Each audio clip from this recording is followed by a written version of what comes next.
Hi, I'm Nicholas Copernicus. I'm an astronomer from Thorn, Poland, and I invented the heliocentric model of the universe. Hi, I'm Andrea Thesalius, and I was born on December 31st, 1514, in a part of the Holy Empire. I studied the human body. I am a historian. I'll be telling you about the background of the scientific mind in the medieval ages, about how Aristotle had his ideas challenged by the Bible, and how people's ideas were starting to be challenged and changed around. Yeah. Start over. I'm a priest, and I'll be telling you about how the scientific ideas of scientists would be rejected in the medieval ages.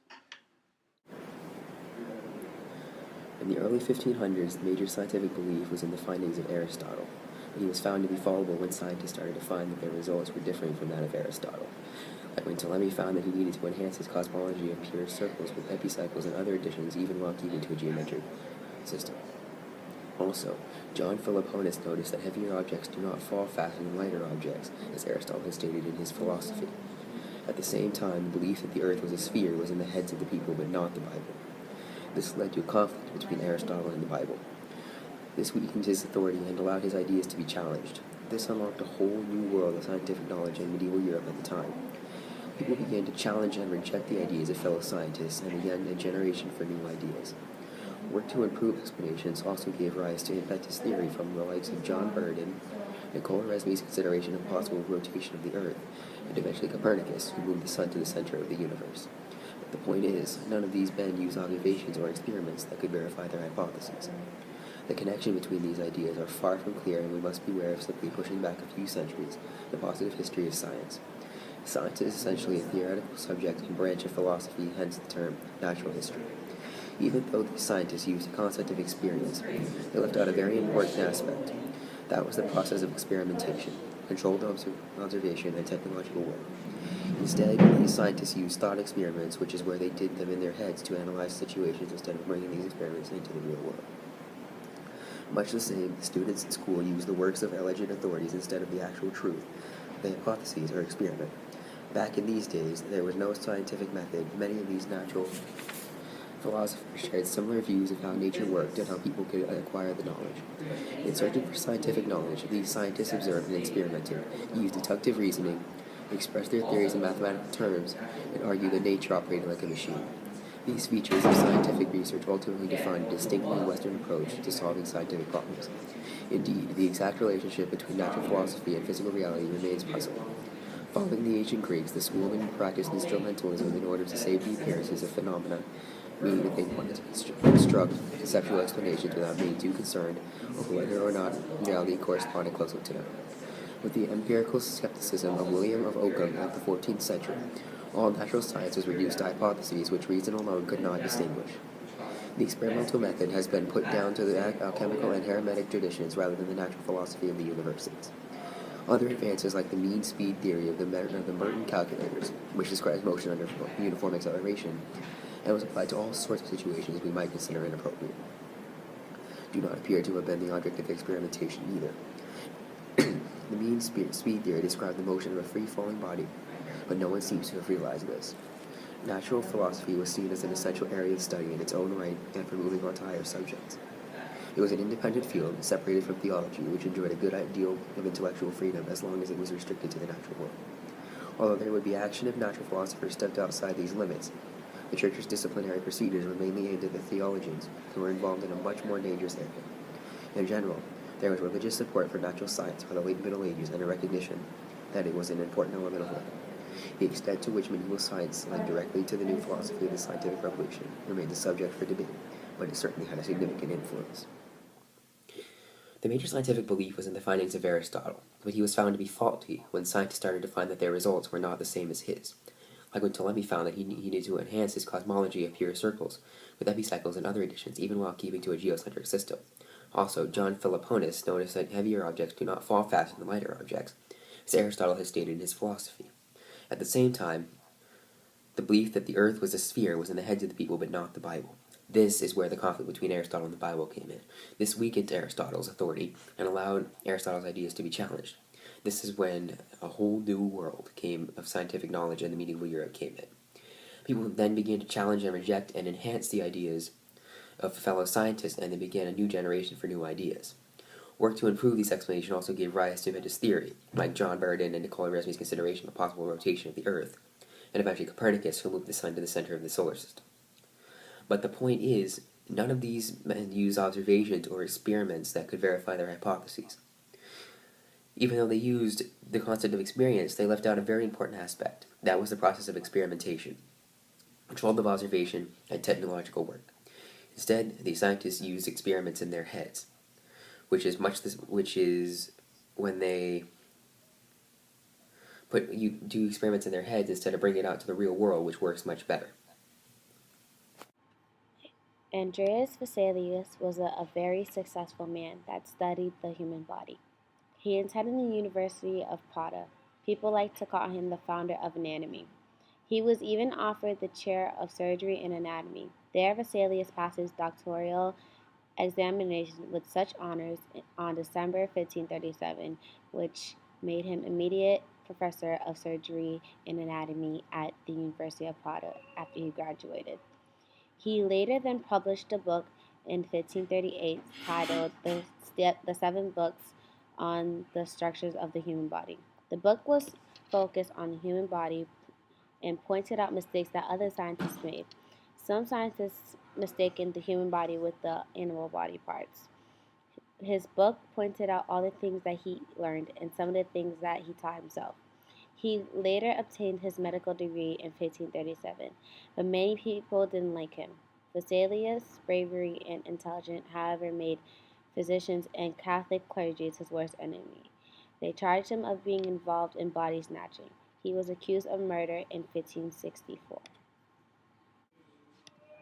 Vesalius studied medicine in Paris, but was forced to leave before completing his degree when the Holy Roman Empire declared war on France. Then after that, he left and studied at the University of Louvain. To say some more facts about Vesalius, he was born in a medical family and was forced to read books about Chinese and Islamic medicines ever since he was younger. He was known to be the first person to dissect human bodies. He made a bunch of discoveries and drew beautiful sketches of them.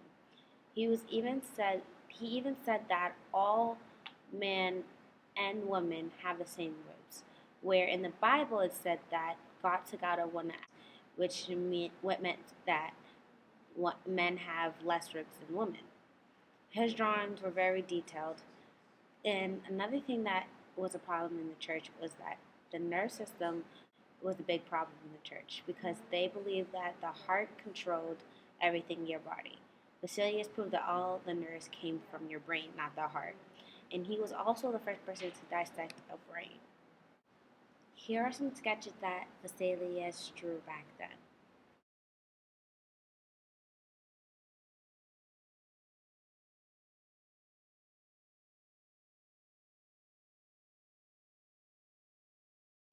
In fact, no, they didn't.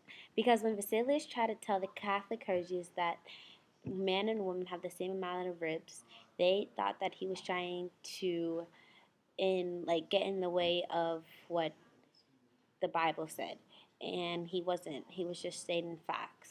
And which made him look like he was like a target because he was trying to be against the Catholic Church, which he wasn't. He was trying to state facts. And that's why he had all these criminal files over things that he stated.